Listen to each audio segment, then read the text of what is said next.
हाय नमस्कार, मेरा नाम है मिस्टर सी के करण। पिछली क्लास में हमने आपसे ये साथ डिस्कस किया था जिसमें हमने शुरुआत की थी एनसीईआरटी यानी एनसीईआरटी का 11th का चैप्टर। यानी हमने आपको कहा था कि 10वीं के बाद जितने भी छात्र हैं, जूनियर छात्र से लेकर सीनियर छात्र तक, जो यूपीएससी की तैयारी करना चाहते हैं, आईएएस की तैयारी, ये यूपीएससी जितने भी एग्जाम कंडक्ट कराती है उनके बारे में आप जानना चाहते हैं कैसे तैयारी की जाती है, तो आपने सुना होगा एनसीईआरटी।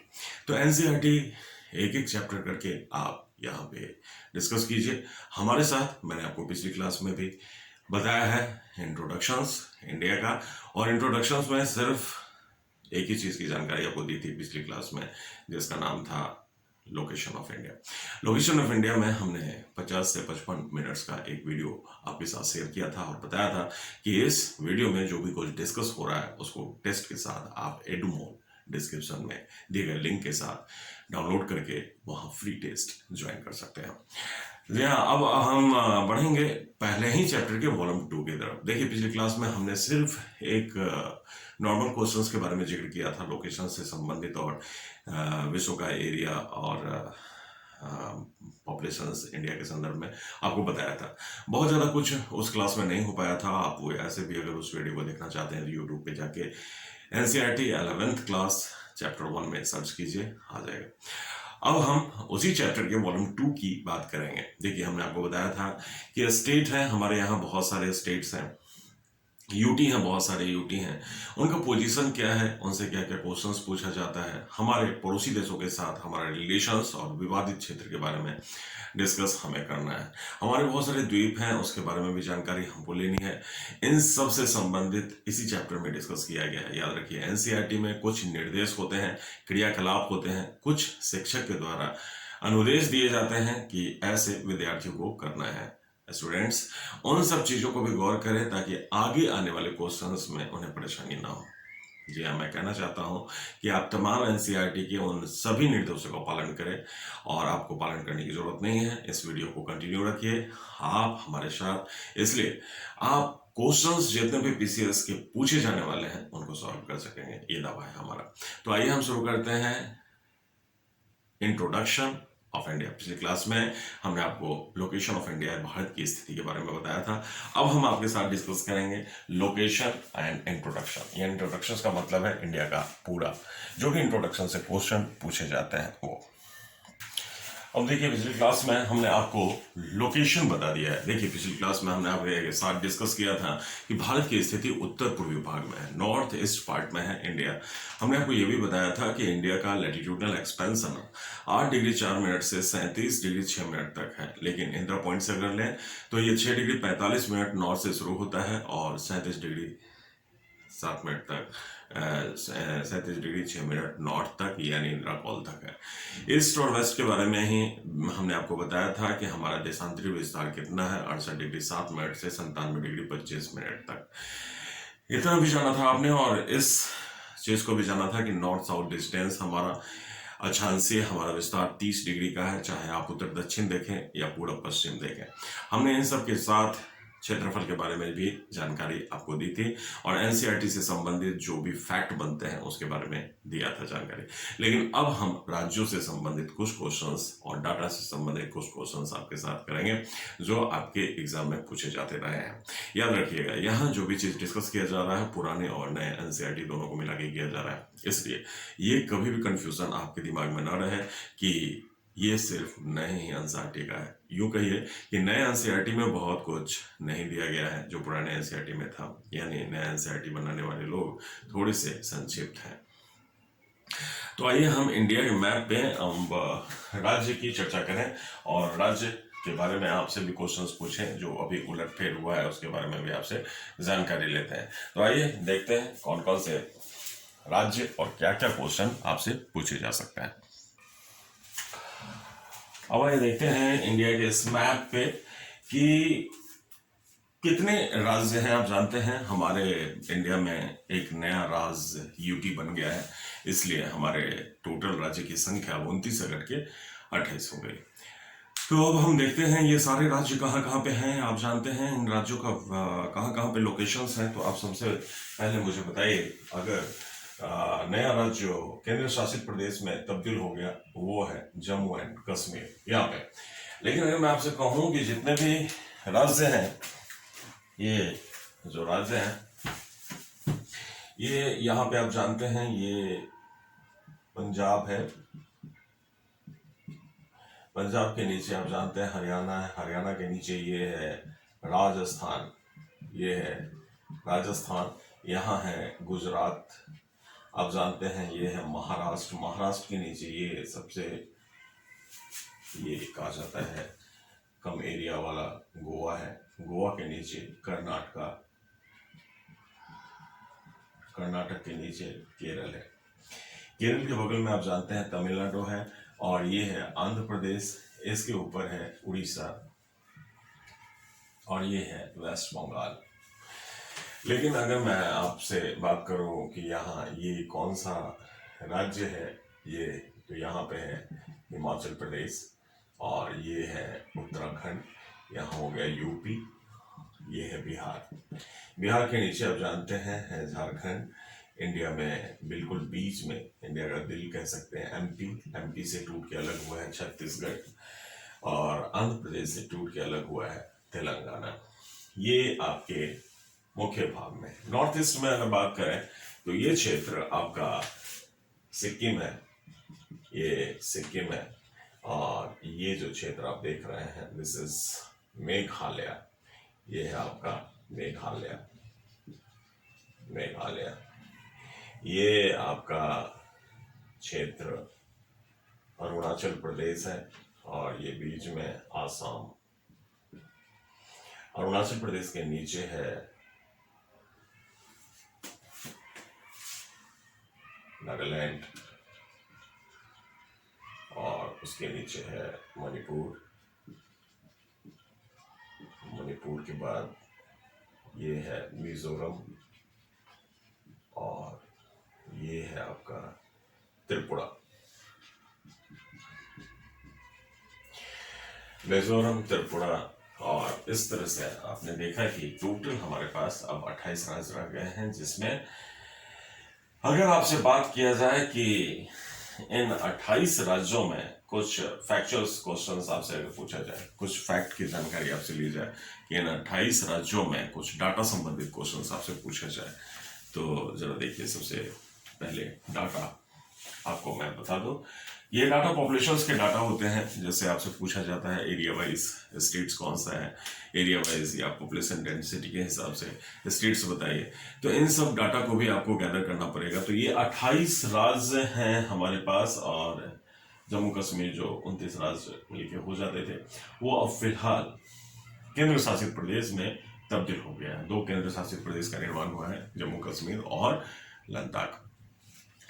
तो अब देखिए डाटा संबंधित क्वेश्चंस क्या क्या है जो आपके एग्जाम में इंपॉर्टेंट है, पूछा जा सकता है डाटा संबंधित क्वेश्चन।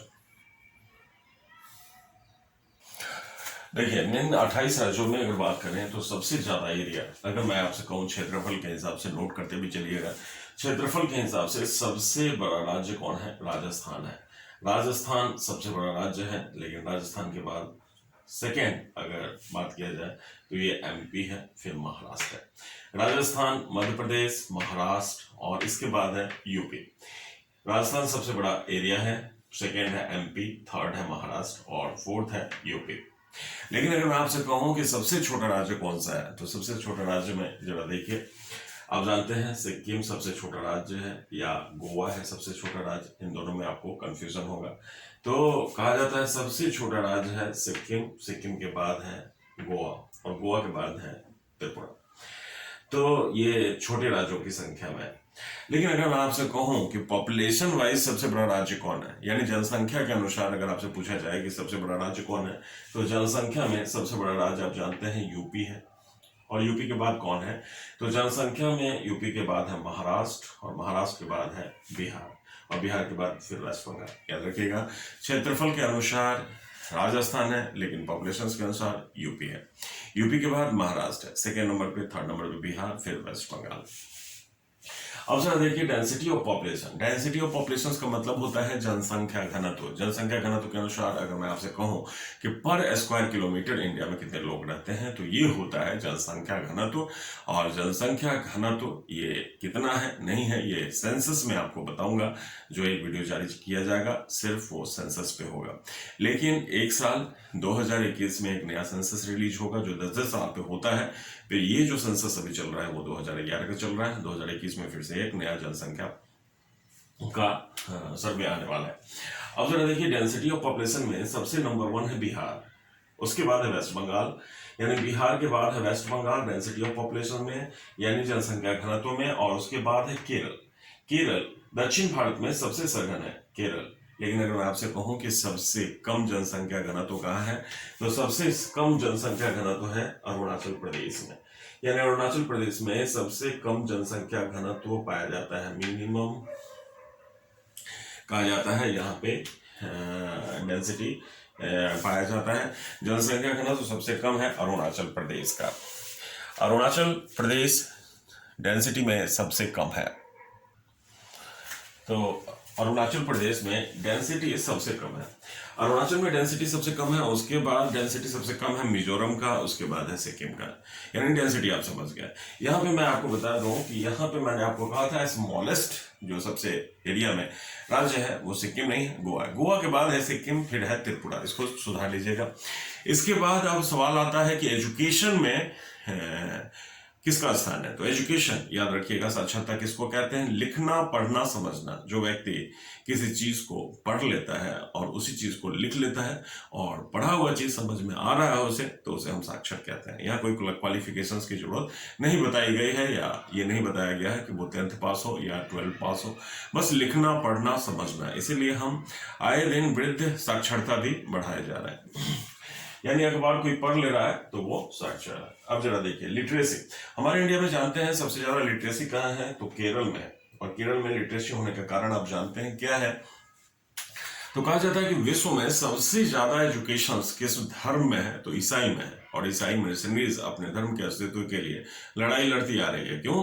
क्योंकि उसका एजुकेशन सबसे अच्छा होता है, और एजुकेशन सबसे अच्छा होने का एक ड्रॉबैक भी है, और पॉजिटिव चीज ये भी होता है कि फर्टिलिटी रेट कम हो जाती है, लोग बच्चे कम पैदा करते हैं, यानी ग्रोथ रेट बहुत कम हो जाता है। तो वो लोग धर्म को बचाने के लिए दूसरे धर्म वाले लोगों को अपने धर्म में लाने की कोशिश करते हैं। यही कारण है कि हमारे इंडिया में बहुत सारे लोग जो पश्चिम से आए ईसाई थे, उन लोगों ने चाहा कि नहीं, माइनॉरिटीज वाले एरिया को, जो मुस्लिम है या फिर जनजातीय एरिया को अपने कब्जे में ले लें और वहां धर्म का प्रचार करके उन्हें शिक्षा ग्रहण कराएं, उन्हें धर्म कराएं। इनसे दो चीजों का समस्या उनके धर्म में कम हो रहा था। एक तो उनके धर्म के लोगों की संख्या बढ़ रही थी, और दूसरा एजुकेशन, हमारे लिए एजुकेशन और लिटरेसी भी बढ़ रहा था। तो केरल में कहा जाता है भारी मात्रा में यहाँ पे एजुकेशन को बढ़ाया गया है, और एजुकेशन बढ़ने का कारण एक बहुत बड़ा ईसाई मिशनरीज भी कहा जाता है।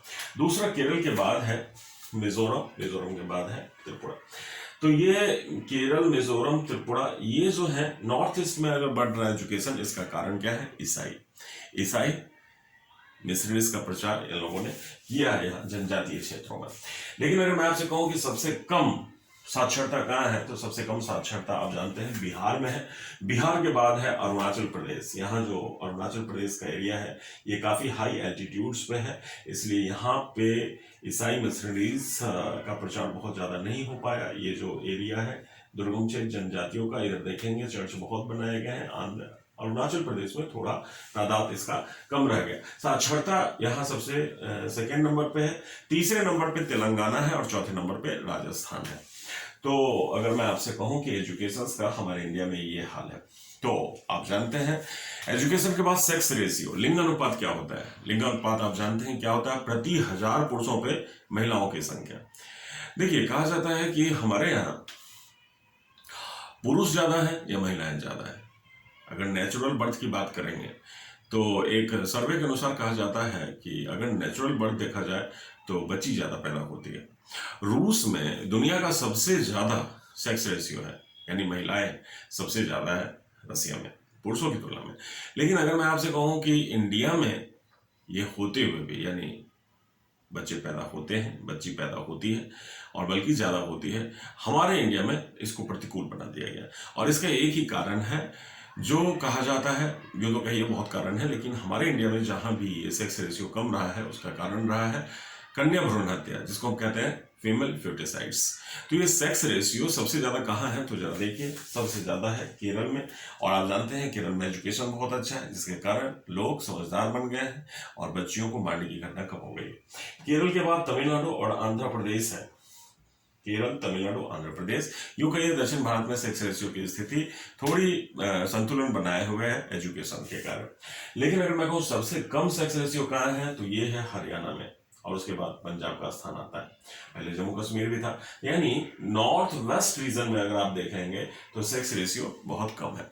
नॉर्थ वेस्ट रीजन में यहाँ पे कहा जाता है सेक्स रेशियो का कम होने का कारण एक तो कन्या भ्रूण हत्या है। कन्या भ्रूण हत्या के पीछे भी एजुकेशन कहा जा सकता है या मेथोडोलॉजी आपका कहा जा सकता है। आप ऑर्थोडॉक्स हैं, पुराने विचारधारा के लोग हैं, वही मानते हैं जो समाज आपको कहता है, तो उससे आपको आगे आने के लिए एजुकेशन लेना होगा और मॉडर्न युग में, आधुनिक युग में पुरुषों से कंधे मिलाने की बात करनी होगी।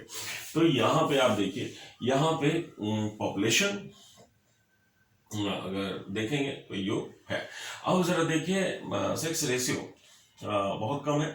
लेकिन अब अगर मैं आपसे कहूँ कि हमारे इंडिया में, अगर मैं आपसे कहूँ कि हमारे इंडिया में कौन सा राज्य है, अगर मैं आपसे कहूँ कि जो कहा जाता है मैक्सिमम राज्यों से घिरा हुआ है, अगर मैं आपसे कहूँ कि सबसे ज्यादा स्टेट के साथ बाउंड्री बनाने वाला राज्य कौन है, तो सबसे ज्यादा स्टेट के साथ बाउंड्री बनाने वाला राज्य है यूपी। तो ये 8 राज्यों से घिरा हुआ है। 8 राज्य से घिरा हुआ है, तो याद रखिएगा सबसे ज्यादा राज्यों से घिरा हुआ राज्य यूपी है।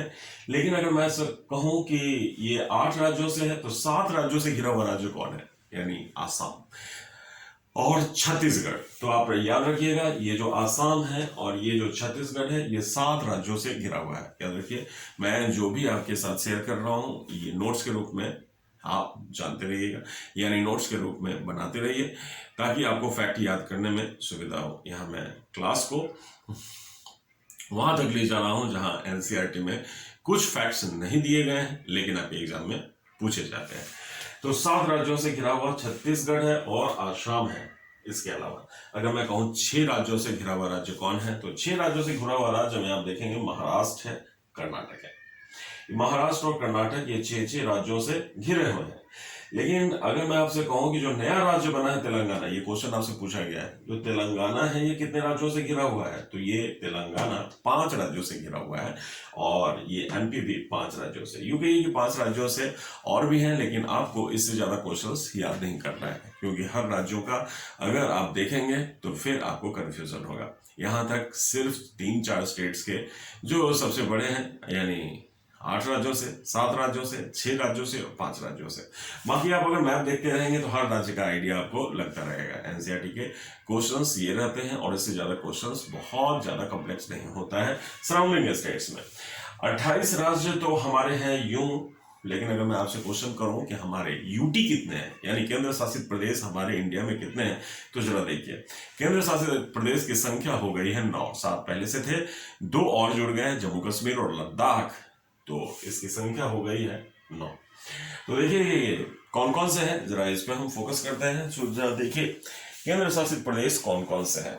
देखिए सबसे पहले यहां देखिए, यहां ये है दिल्ली, ये दिल्ली केंद्र शासित प्रदेश है। पंजाब और हरियाणा की राजधानी आप जानते हैं कौन है, तो ये चंडीगढ़, चंडीगढ़ चंडीगढ़ है। उसके बाद यहां आप देखेंगे गुजरात में है दमन, दमन एंड दीव, तो ये जो दीव है ये यहां है, दीव, ये दीव यहां। महाराष्ट्र में है दादर एवं नागर हवेली, दादर एंड नागर हवेली, दादर एंड नागर हवेली। अब मुझे एक चीज बताइए, कौन सा ऐसा केंद्र शासित प्रदेश है जो 3 राज्यों में अलग अलग फैला हुआ है, तो आप जानते हैं ये पौंडीचेरी है, जो पहले कभी फ्रांसीसी कॉलोनी रहा करती थी। अब ये कहा जाता है 3 राज्यों में। तो जहां जहां फ्रांसीसी कॉलोनी थी वो सब चले गए, तो ये केंद्र शासित प्रदेश में तब्दील कर दिए। अब जरा देखिए कौन कौन है। तो ये आंध्र प्रदेश में एक यनम है, ये आंध्र प्रदेश में यनम, ये भी पौंडीचेरी है, पौंडीचेरी का पार्ट है। तमिलनाडु में कराईकल है, कराईकल, ये भी पौंडीचेरी का पार्ट है। और केरल में माहे है, माहे, माहे। तो अगर आपसे पूछा जाए कि कौन सा केंद्र शासित प्रदेश है जो 3 राज्यों में अलग अलग फैला हुआ है, तो ये है पौंडीचेरी। इसके अलावा आपका जो अरब सागर का सबसे बड़ा द्वीप समूह है, ये है लक्षद्वीप। ये लक्षद्वीप, ये भी एक केंद्र शासित प्रदेश है। और दूसरा है अंडमान निकोबार, जो बंगाल की खाड़ी का सबसे बड़ा द्वीप समूह है। ये बे ऑफ बंगाल है। बे ऑफ बंगाल में अंडमान निकोबार, अंडमान निकोबार, ये 7 हो गए। लेकिन इसके अलावा जम्मू एंड कश्मीर और लद्दाख, ये लद्दाख है। तो कुल मिला के हो गए ये 9, जम्मू कश्मीर और लद्दाख। अब सवाल उठता है कि ये 9 हमारे केंद्र शासित प्रदेश हैं। अब जरा देखिए, जम्मू एंड कश्मीर और लद्दाख को 31 अक्टूबर 2019 से मान्यता दे दिया गया यूनियन टेरिटरी का। तो जब भी आपसे क्वेश्चन पूछा जाए कि जम्मू कश्मीर और लद्दाख को भारत के संविधान में यूनियन टेरिटरी का दर्जा कब से दिया गया है, तो 31 अक्टूबर 2019। एक और चीज, इससे पहले 2 अगस्त 2019 में एक प्रस्ताव लाया गया था जिसमें दमन एंड दीव को और दादर नगर हवेली को एक ही यूनियन टेरिटरी के रूप में तब्दील करने की मांग की गई थी और उसको भी एक्सेप्ट कर लिया गया था। तो यूं कहिए कि दमन एंड दीव और दादर नगर हवेली को भी एक कर दिया गया है। Dadar and Nagar Haveli and Daman and Diu दोनों को मर्ज कर दिया गया है अगस्त 2019। लेकिन अगर मैं आपसे कहूं कि अब वर्तमान में यूनियन टेरिटरी यूं कहेंगे तो कितने हो गए, तो पहले 7 थे, एक को मर्ज कर दिया गया तो 6 हो गया, 2 और जुड़ गए जम्मू कश्मीर और लद्दाख तो 8 हो गया। तो कुल 8 यूनियन टेरिटरी आपके पास अभी वर्तमान में है। अब सवाल उठता है कि इसके अलावा इंडिया में कुछ और भी चीजें हैं जो आपको जाननी चाहिए। देखिए, अगर मैं आपसे कहूं कि इंडिया में जो गल्फ है, जो मैंने आपको लोकेशन ऑफ इंडिया के बारे में बताया था, तो गल्फ कौन कौन से हैं, तो जरा देखिए। ये गल्फ होता है पानी का नैरो पार्ट में कॉन्टिनेंट के क्षेत्र में घुसा हुआ भाग। तो ये जो गल्फ है, ये 2 गल्फ यहां देखिए, एक गल्फ यहां है, इस गल्फ को कहते हैं गल्फ ऑफ कच्छ, कच्छ की खाड़ी कहते हैं। और इस गल्फ को, यानी ये जो गल्फ है, इसको हम कहते हैं gulf of Cambay, gulf of Cambay, इसे कहते हैं खंभात की खाड़ी। दूसरा, पिछली क्लास में हमने आपको ये भी बताया था कि इंडिया को श्रीलंका से एक ब्रिज जोड़ता है और इस ब्रिज का नाम है एडम्स ब्रिज। इस ब्रिज का नाम है एडम्स ब्रिज। ये ब्रिज है एडम्स ब्रिज। और एडम्स ब्रिज के नीचे वाला पार्ट है, ये है गल्फ ऑफ मन्नार, मन्नार की खाड़ी कहते हैं इसको। और इसके ऊपर ये जो क्षेत्र है, ये बंगाल की खाड़ी है। लेकिन मैंने आपको बताया था कि यहां से नीचे ये इंडियन ओशियन का पार्ट हो जाता है, इंडियन ओशियन। यूं कहिए कि इंडियन ओशियन के 2 ब्रांच हैं, एक बे ऑफ बंगाल और एक गल्फ ऑफ मन्नार। अब जरा देखिए, हम बात करते हैं जो पिछली क्लास में हमने की थी, तो कुछ पड़ोसी देशों की। तो पड़ोसी देश हमने आपको बताया था कि जो हमारे पड़ोसी देश हैं ये कौन कौन से हैं। तो जरा देखिए हमारे पड़ोसी देश फिर से मैप पे, यानी हमारे पड़ोसी देशों में हमने आपको बताया था कि यहाँ पे हमारा सबसे अच्छा पड़ोसी देश है जो पाकिस्तान है, यहाँ अफगानिस्तान है, ये है चाइना का क्षेत्र, ये नेपाल का है, ये भूटान है, ये म्यांमार और नीचे बांग्लादेश है। हमारे 7 ऐसे पड़ोसी देश हैं जो हमसे जुड़े हुए हैं, किस रूप में, स्थलीय सीमा बनाते हुए, यानी जिसको हम इंटरनेशनल बाउंड्री कहते हैं। लेकिन अगर मैं आपसे कहूं कि यहां से लेकर यहां तक, मैंने आपको बताया था कि ये इंटरनेशनल बाउंड्री कितने देशों से बनता है, तो मैंने आपको बताया था ये 7 है, जो पिछली क्लास में हमने आपको बताया था, जिसमें सबसे बड़ी सीमा किसकी है, बांग्लादेश की है। फिर मैंने कहा था चाइना की है, उसके बाद पाकिस्तान की है, फिर हमने नेपाल को बताया था, फिर हमने आपको बताया था म्यांमार, और फिर भूटान, फिर अफगानिस्तान। यानी बचपन एक शब्द बताया था। लेकिन अगर मैं आपसे कहूं कि ये 7 जो अंतरराष्ट्रीय सीमा बनाने वाले हैं, जिसमें हमने आपको कहा कि इंटरनेशनल बाउंड्री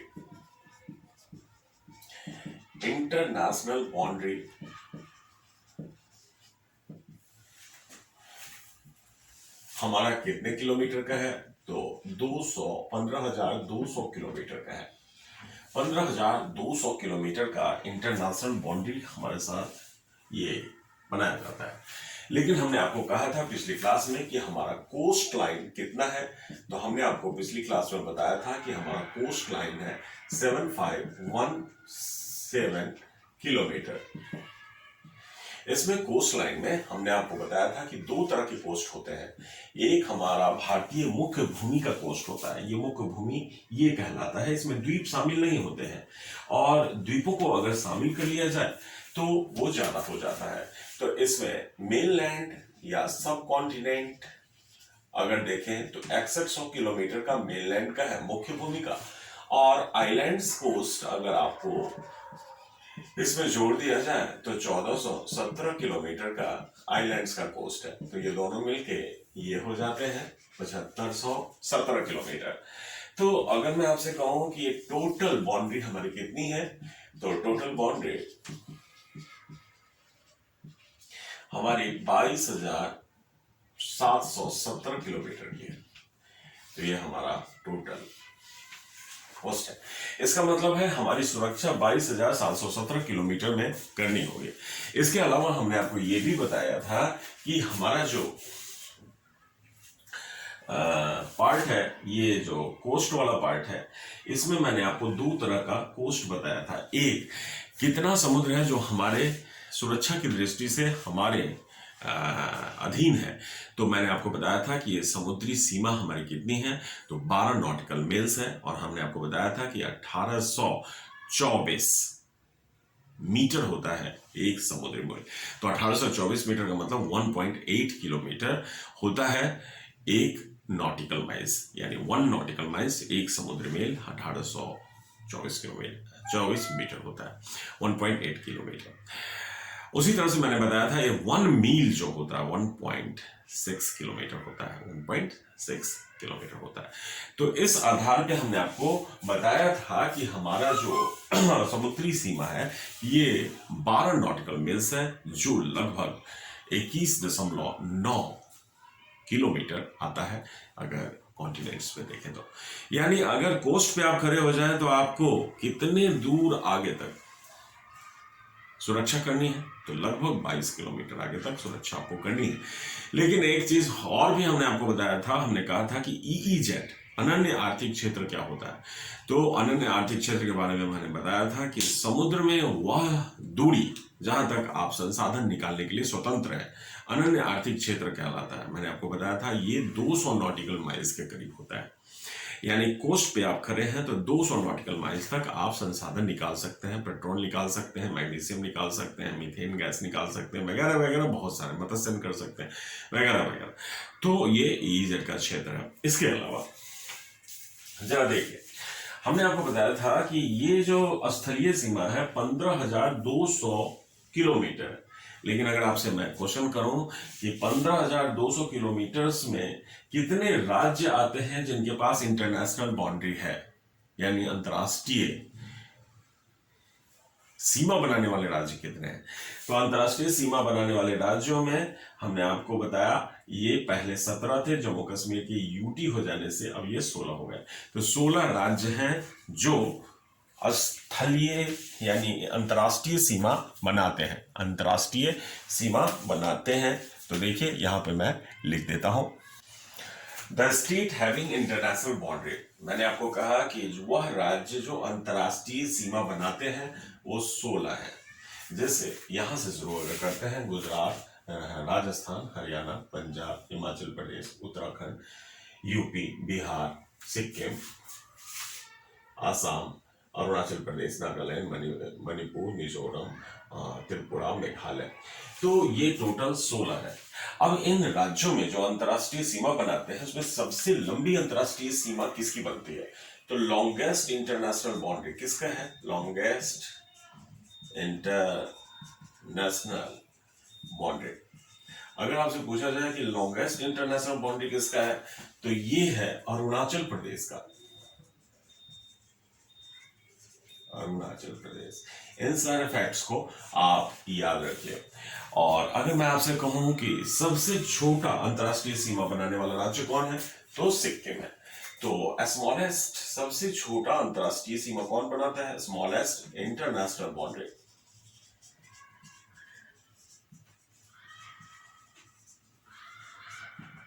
ये बनाता है सिक्किम। स्मॉलेस्ट इंटरनेशनल बाउंड्री बनाता है सिक्किम।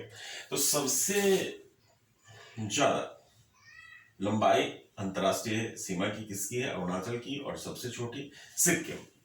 अब आपसे ये भी क्वेश्चन पूछा जा सकता है कि ये अरुणाचल प्रदेश कितने पड़ोसी देशों से घिरा हुआ है? तो मुझे बताइए, अरुणाचल प्रदेश कितने पड़ोसी देशों से घिरा हुआ है? अरुणाचल प्रदेश कितने पड़ोसी देशों से घिरा हुआ है? तो अरुणाचल प्रदेश देखिए, चाइना है, भूटान है और म्यांमार है। 3 पड़ोसी देशों से घिरा हुआ है, याद रखिएगा। इसी तरह से अगर आपसे पूछा जाए सिक्किम कितने पड़ोसी देशों से घिरा हुआ है, सिक्किम, तो सिक्किम कितने पड़ोसी देशों से घिरा हुआ है? तो सिक्किम घिरा हुआ है 3 से। एक तो नेपाल है, दूसरा है भूटान और तीसरा है चाइना। तो ये नेपाल, भूटान और चाइना है सिक्किम।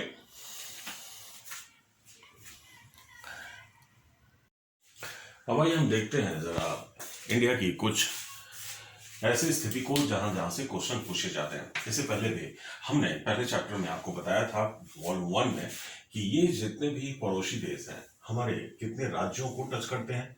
तो हमने आपको बताया था कि जम्मू कश्मीर के यूनियन टेरिटरी बनने के पहले ये 17 थे, लेकिन अब ये 16 है। यानी हमारे पड़ोसी देशों से लगी हुई भारतीय राज्यों की सीमा 16 है। 16 यानी स्थलीय सीमा। लेकिन अगर मैं आपसे कहूं फिर से कि हमारे कौन से पड़ोसी देश हैं जो हिंद महासागर के 2 द्वीपीय देश हैं, तो 2 द्वीपीय देश में एक है श्रीलंका और दूसरा है मालदीव। अब मुझे बताइए, जितने भी पड़ोसी देश हैं, 7 पड़ोसी देश जो स्थलीय हैं और 2 पड़ोसी देश जो हमारे समुद्री या हिंद महासागरीय द्वीप हैं। यूं तो कहा जाता है इंडोनेशिया भी हमारा एक पड़ोसी देश है जो ग्रेट निकोबार से सबसे नजदीक है। लेकिन अगर मैं आपसे ये बात करूं कि जितने भी पड़ोसी देश हैं इनमें से किससे हमारी लड़ाई हो चुकी है, तो आपकी जुबान पे 2 ही देश आएंगे, एक तो चाइना और दूसरा पाकिस्तान। देखिए, पाकिस्तान और चाइना से हमारा विवाद होता आ रहा है और विवाद की वजह आप जानते हैं, जमीन की लड़ाई है। यानी भारतीय सीमा में बहुत सारे ऐसे भी क्षेत्र हैं जो विवादित हैं। यानी भारत का कुछ क्षेत्रों में आधिपत्य जमाना और पाकिस्तान का उसके खिलाफ नारा लगाना। 1971 हो या 1965 हो या 1962 हो, इन दोनों देशों के साथ हमारा विवादित मुद्दा अभी तक सुलझा नहीं है। इसलिए 1947 के बाद जब इंडिया पाकिस्तान का निर्माण हुआ था तो पाकिस्तान का आधिपत्य हो गया हमारे कुछ क्षेत्र पे। और ये जो क्षेत्र आप देख रहे हैं, ये क्षेत्र पाकिस्तान के कब्जे में है, जिसका नाम POK है, यानी पाक ऑक्युपाइड कश्मीर।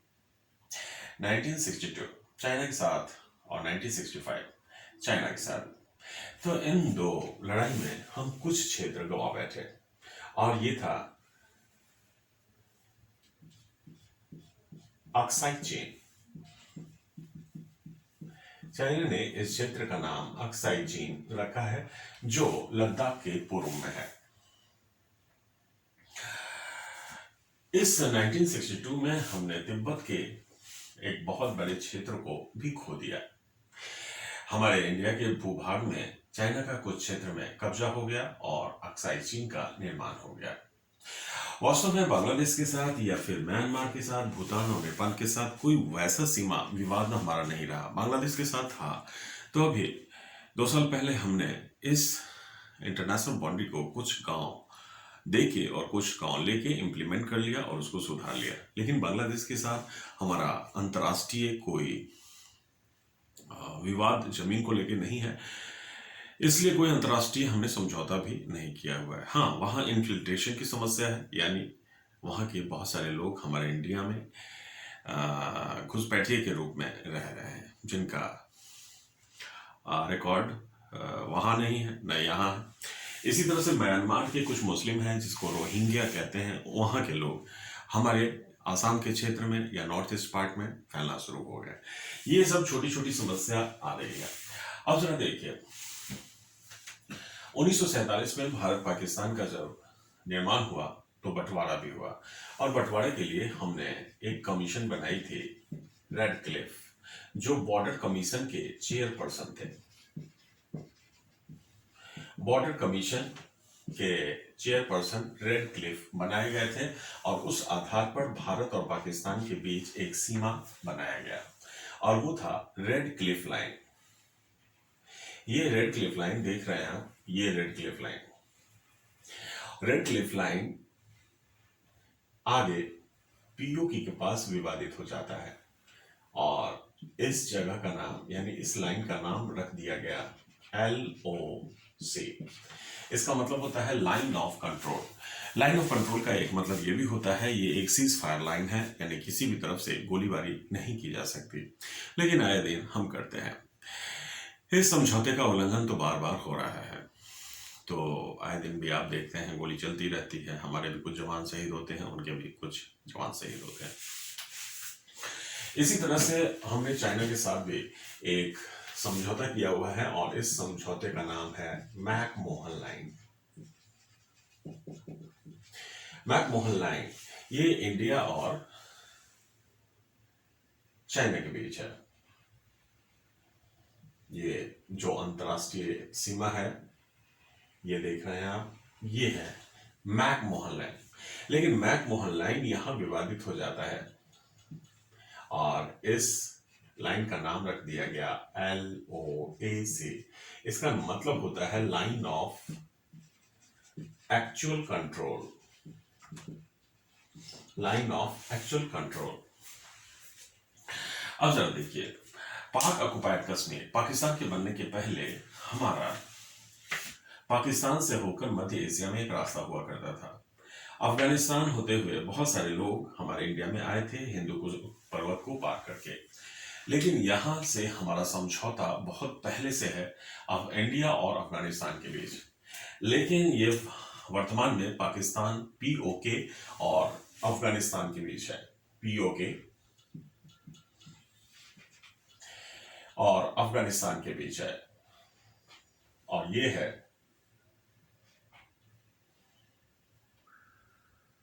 डूरंग लाइन। तो डूरंग लाइन के बारे में अगर आपसे पूछा जाए कि किन दो देशों के बीच है, तो खास करके ये POK और अफगानिस्तान के बीच है। तो POK एक विवादित क्षेत्र है, अफगानिस्तान के बीच वास्तव में ये था पहले इंडिया और अफगानिस्तान के बीच। इसके अलावा चलो देखिए, इसके अलावा अगर मैं आपसे कहूं कि ये लक्षद्वीप और मालदीव ये समुद्र में है। हमारा अरब सागर का सबसे बड़ा द्वीप है लक्षद्वीप, और इसके जस्ट नीचे मालदीव है। तो अगर मैं आपसे क्वेश्चन करूं कि लक्षद्वीप और मालदीव के बीच अगर हमें एक बाउंड्री खींचनी हो तो वो उसे क्या नाम देंगे? देखिए, अगर मैं समुद्र में या हम समुद्र में कोई ऐसा अंतर्राष्ट्रीय सीमा बनाते हैं तो हम उसका नाम चैनल रख देते हैं। चैनल का मतलब होता है ये वाटर बॉडी में ही बना हुआ है और दो मुख्य भूमि को अलग कर रहा है। चैनल डिसाइड करते समय हम हो सकता है किसी अक्षांश रेखा या लैटिट्यूड्स का ही इस्तेमाल कर लें, लैटिट्यूड्स का मतलब 8 डिग्री, 9 डिग्री, 10 डिग्री ऐसे करके हम इस्तेमाल करते हैं। तो मालदीव और लक्षद्वीप, ये आप देख रहे हैं। तो मालदीव को लक्षद्वीप से अलग करता है कितने डिग्री चैनल? तो ये है 8 डिग्री। 8 डिग्री चैनल मालदीव को लक्षद्वीप से अलग कर देता है। इसी तरह से मैंने आपको बताया था कि इंडिया और श्रीलंका के बीच में एक जल संधि है और इस जल संधि का नाम होता है पाक स्ट्रेट, पाक जल संधि। पाक स्ट्रेट यानी पाक जल संधि। अब मैं आपको बता दूं कि पाक स्ट्रेट जल संधि, मैंने इससे पहले ही बताया था, जल संधि का मतलब होता है दो जलों का संधि, यानी जहां दो वाटर मिल रहे हैं।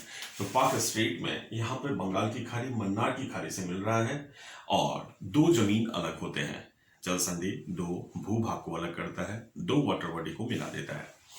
तो भारत को श्रीलंका से अलग कर देता है और ये बे ऑफ बंगाल को गल्फ ऑफ मन्नार से जोड़ देता है।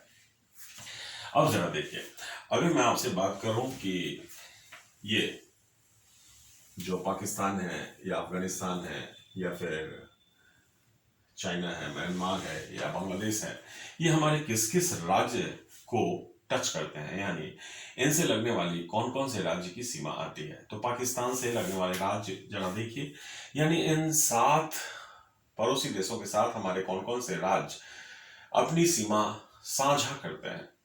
तो देखते हैं, सबसे पहले आइए पाकिस्तान के साथ लगने वाले राज्य। पाकिस्तान के साथ लगने वाले राज्य कौन कौन से हैं, इसी तरह से हम आपको सबके बारे में बताएंगे। अब जरा देखिए, हमने ये 7 पड़ोसी देश लिखा है: पाकिस्तान, अफगानिस्तान, चाइना, म्यांमार, बांग्लादेश, नेपाल, भूटान। अब जरा देखिए, पाकिस्तान की सीमा 3 राज्यों से लगती है। पहले जम्मू कश्मीर से भी लगती थी, लेकिन जम्मू कश्मीर अब यूनियन टेरिटरी हो गया है, तो पाकिस्तान की सीमा इन 3 राज्यों से लग रही है। अगर आपसे पूछा जाए इनमें से सबसे लंबी सीमा किसके साथ है, तो राजस्थान के साथ सबसे लॉन्गेस्ट, और पंजाब के साथ सबसे स्मॉलेस्ट सीमा है, सबसे छोटी सीमा है। इसी तरह से अफगानिस्तान के साथ लगने वाले राज्य जम्मू कश्मीर का पीओके क्षेत्र है, जहां डूरंट लाइन है, जो सबसे छोटी अंतरराष्ट्रीय सीमा है। चाइना के साथ कौन सा राज्य लगता है, तो हिमाचल प्रदेश, उत्तराखंड, सिक्किम, अरुणाचल प्रदेश। पहले जम्मू कश्मीर भी था, जो अब यूनियन टेरिटरी बन गया है। तो चाइना के साथ सबसे लंबी सीमा अरुणाचल की है, सबसे लंबी सीमा है अरुणाचल प्रदेश, और सबसे छोटी सीमा अगर आप देखेंगे तो ये सिक्किम है, सबसे छोटी सीमा। इसी तरह से म्यांमार के साथ लगने वाली जो सीमा है वो अरुणाचल प्रदेश है, वहां देखिए। फिर नागालैंड है, मणिपुर है, मिजोरम है। तो सबसे लंबी सीमा आप जानते हैं किसके साथ लगेगी, अरुणाचल प्रदेश, लॉन्गेस्ट। और सबसे छोटी सीमा मणिपुर के साथ लगती है, स्मॉलेस्ट। अब आइए बांग्लादेश में। देखिए, बांग्लादेश के साथ लगने वाले राज्यों में वेस्ट बंगाल, आसाम, मेघालय, त्रिपुरा, मिजोरम। वेस्ट बंगाल सबसे लंबी सीमा है, लॉन्गेस्ट। और सबसे छोटी सीमा किसके साथ होगी, तो मिजोरम के साथ, स्मॉलेस्ट।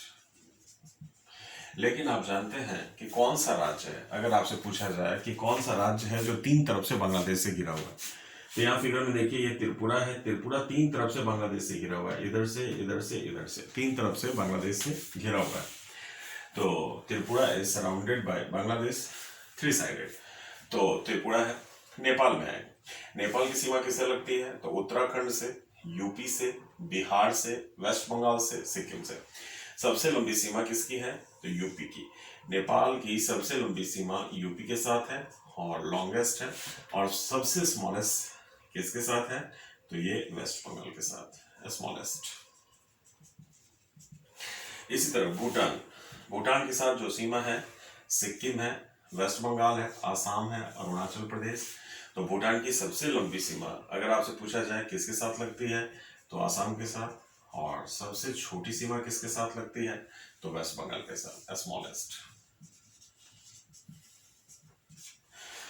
अब हम आपको बताएंगे कि हमारे यहाँ मध्य भाग से एक रेखा गुजरती है। आप जानते हैं कर्क रेखा, जिसको हम 23.5 डिग्री उत्तरी अक्षांश कहते हैं।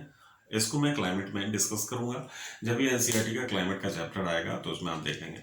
कर्क रेखा का गुजरना, इसका मतलब ये होता है कि भारत के बीचों बीच से ये गुजरती है और 8 राज्यों से होकर गुजरती है। लगभग ये कहा जाता है कि कर्क रेखा भारत को 2 भागों में बांट देता है, क्लाइमेटिक रूप से भी। तो कर्क रेखा के नीचे वाला भाग थोड़ा सा उष्ण होता है, यानी ये एक ट्रॉपिकल रीजन कहलाता है, जिसको गर्म क्षेत्र कहते हैं।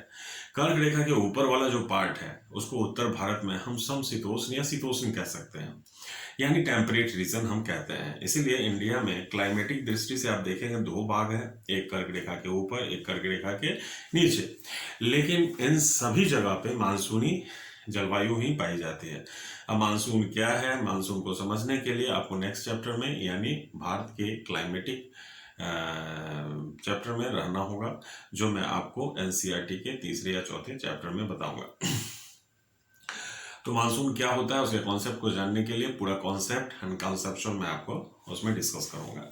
तो कर्क रेखा अगर आपसे पूछा जाए कितने राज्यों से गुजरती है, तो आइए हम उसके बारे में डिस्कस करते हैं। ये 8 राज्यों से गुजरती है, जिसमें सबसे ज्यादा लंबाई इसकी मध्य प्रदेश में है और सबसे छोटी लंबाई यूं तो कहा जाता है त्रिपुरा में। लेकिन अगर मैं आपसे कहूं कि कर्क रेखा पे किन किन राज्यों का कैपिटल है और कौन कौन सिटी इसके बहुत करीब में पड़ता है, तो इसको मैं आपको एक मैप में बता देता हूँ और थोड़ा सा डिस्कस भी कर देता हूँ। तो आइए देखिए कर्क रेखा कहाँ कहाँ से गुजरती है। देखिए कर्क रेखा कौन सी है, तो ये जरा देखिए, कर्क रेखा बिल्कुल यहाँ से गुजर रही है, इंडिया के बिल्कुल बीचों बीच से, थोड़ा सा ऊपर से है।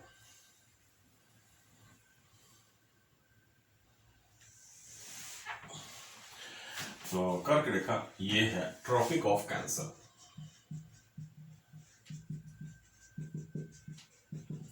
तो ये ट्रॉपिक ऑफ कैंसर है, जिसको हम कहते हैं 23.5 डिग्री उत्तरी अक्षांश। तो यहाँ देखिए tropic of cancer passes through 8 states of India, यानी ये 8 राज्यों से होकर गुजरती है कर्क रेखा। कौन कौन है, तो गुजरात है, राजस्थान है, एमपी है, छत्तीसगढ़ है, झारखंड है, वेस्ट बंगाल है, त्रिपुरा और मिजोरम। इसमें अगर मैं आपसे कहूं कि सबसे ज्यादा लंबाई कर्क रेखा की कहाँ है, तो मध्य प्रदेश में सबसे ज्यादा लंबाई है। तो लॉन्गेस्ट यहाँ है। सबसे स्मॉलेस्ट अगर मैं आपसे कहूँ सबसे छोटी कर्क रेखा कहाँ है, सबसे छोटी, तो ये है स्मॉलेस्ट। तो सबसे छोटी कर्क रेखा यहाँ है, सबसे छोटी स्मॉलेस्ट। तो गुजरात, राजस्थान, मध्य प्रदेश, छत्तीसगढ़, झारखंड, वेस्ट बंगाल, त्रिपुरा, मिजोरम।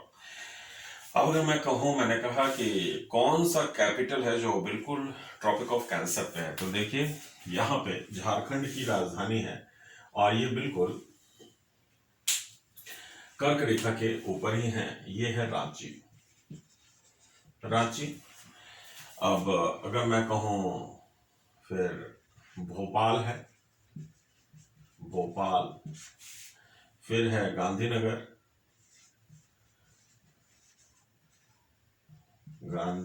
गुजरात की राजधानी। तो यहाँ देखिए अगर आपसे पूछा जाए बिल्कुल लाइन पे ही कौन है, तो सिटी अगर मैं आपसे कहूँ कौन कौन सा सिटी है जो बिल्कुल कर्क रेखा पे है, तो ये रांची ऑन द लाइन है। लेकिन अगर मैं कहूँ उसके बाद नियरेस्ट कौन है, तो भोपाल है। उसके बाद कौन है, तो त्रिपुरा की राजधानी है आइजॉल, ये है। उसके बाद है भोपाल, उसके बाद है गांधीनगर। तो डिस्टेंस के अनुसार इस तरह से है, रांची, आइजोल, भोपाल, गांधीनगर। रांची झारखंड की राजधानी, आइजोल त्रिपुरा की राजधानी, मिजोरम की राजधानी, भोपाल मध्य प्रदेश, गांधीनगर गुजरात की राजधानी।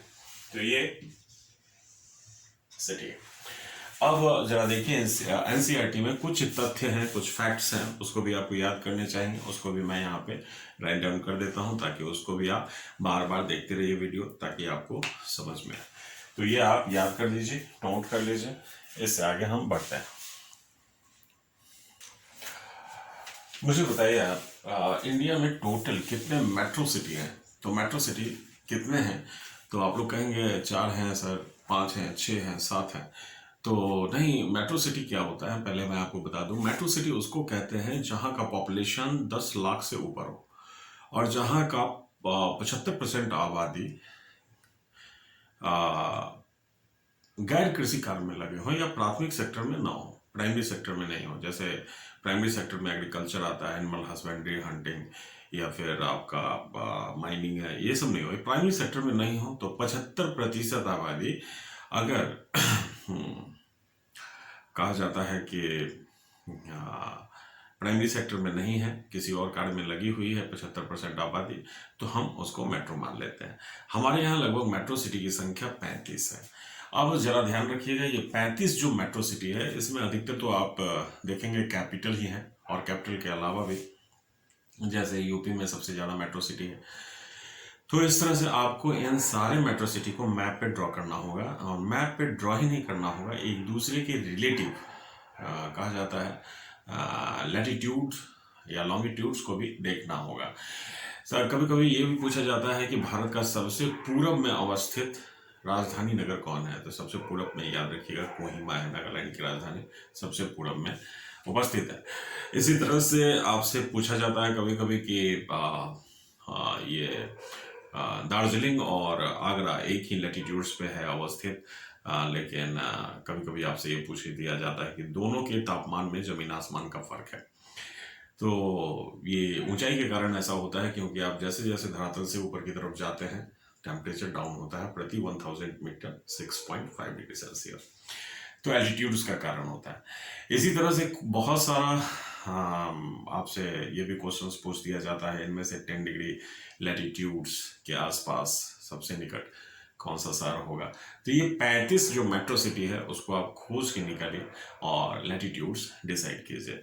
यहाँ पे मैं कुछ सिटी का जो आपके एनसीईआरटी में फोकस किया गया है उसके बारे में मैं यहाँ लिख देता हूँ और उसके लैटिट्यूड्स को भी बता देता हूँ, ताकि आपको एनसीईआरटी से संबंधित अगर कोई क्वेश्चंस पूछा जाए तो उसको हल कर लें आप। कुछ नगरों को आपको देखना होगा, जैसे एनसीईआरटी में जो फोकस है उसको जरूर याद रखिए, या याद नहीं रखिए तो आप इतना जरूर देख लीजिए कि कौन सा नगर किसके पूरब में है, या ये जरूर देखिए कि सबसे पूरब में कौन है, जहां आपको कंफ्यूजन हो। अब ऐसा नहीं कि आपसे पूछा जाए कि दिसपुर असम का जो राजधानी है और चंडीगढ़ में कौन ईस्ट है, तो वो ऐसे जान जाएंगे आप। लेकिन अगर आपसे पूछ दिया जाए कि जैसलमेर और भोपाल, थोड़ा सा कंफ्यूजन हो रहा है कि भोपाल है, भोपाल में भी आप कहेंगे नहीं भोपाल ज़्यादा ईस्ट में और जैसलमेर वेस्ट में। लेकिन अगर मैं कह दूं कि नहीं जैसलमेर में, और बताइए मैं कह दूं कि चेन्नई में, तो आप कहेंगे जैसलमेर नीचे आएगा तो पता नहीं क्या होगा। तो यहाँ मैं कुछ सिटी को बता देता हूँ। जैसे भोपाल का याद रखिए जो मेंशन किया गया है, जैसलमेर का मेंशन किया गया है, चेन्नई का मेंशन किया गया है, डिब्रूगढ़ और इम्फाल का, और इसमें कहा भी गया है कि आप इसे देख लें कंपैरेटिव। तो भोपाल 77 है, जैसलमेर 70 डिग्री ईस्ट पे है, चेन्नई 80 डिग्री ईस्ट पे है, डिब्रूगढ़ जो सबसे ईस्ट में आप देखेंगे तो ये 94 डिग्री। और अगर आपसे पूछा जाए कि सबसे ईस्ट में कौन है, तो वो है कोहिमा। कोहिमा ये सबसे ईस्ट में है। तो इस तरह से आप कंपैरेटिवली व्यू लेके चलिए। तो ये था आपका पहला चैप्टर। अब ये अगर चैप्टर कंप्लीट हो गया है, वॉल्यूम 1 अगर कंप्लीट हो गया है, वॉल्यूम 2 आपका कंप्लीट हो गया है, तो अब जाइए आप टेस्ट दीजिए जो एडुमॉल पे रखा हुआ है, उसमें एनसीईआरटी में जाइए और एनसीईआरटी में आप वॉल्यूम 1 का टेस्ट पहले दीजिए, फिर वॉल्यूम 2 का टेस्ट दीजिए। जितने क्लास होंगे उतने टेस्ट होंगे, उसी पे बेस्ट टेस्ट होंगे। आप अगर टेस्ट में अच्छा एक्यूरेसी कर रहे हैं, इसका मतलब आपकी लिसनिंग कैपेसिटी बहुत अच्छी है।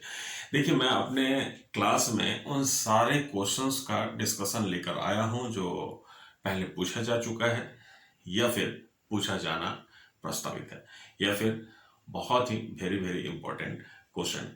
तो ये आपको ध्यान में रखना होगा कि आपको मेहनत किस तरह से करनी है, एनसीईआरटी को बेस बना के करनी है या सीधे मोटी मोटी पुस्तकों में घुस जाना है।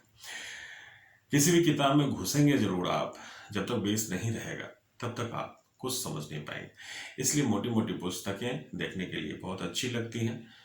आपको लगेगा भी आईएएस बनना है तो मोटी पुस्तक पढ़ लें, लेकिन एनसीईआरटी बेस ही गायब है तो मोटी पुस्तक आपको क्या समझ में आएगी। कितना भी दिमाग खराब कर लें, आना पड़ेगा एक बार आपको एनसीईआरटी में ही। तो एक एक चैप्टर करके कंप्लीट करते चलिए हमारे साथ, और ये एनसीईआरटी का टोटल जितना भी चैप्टर है वो मैं आपके साथ डिस्कस करूंगा। तो इसी के साथ आज की क्लास यही समाप्त होती है। Thank you very much.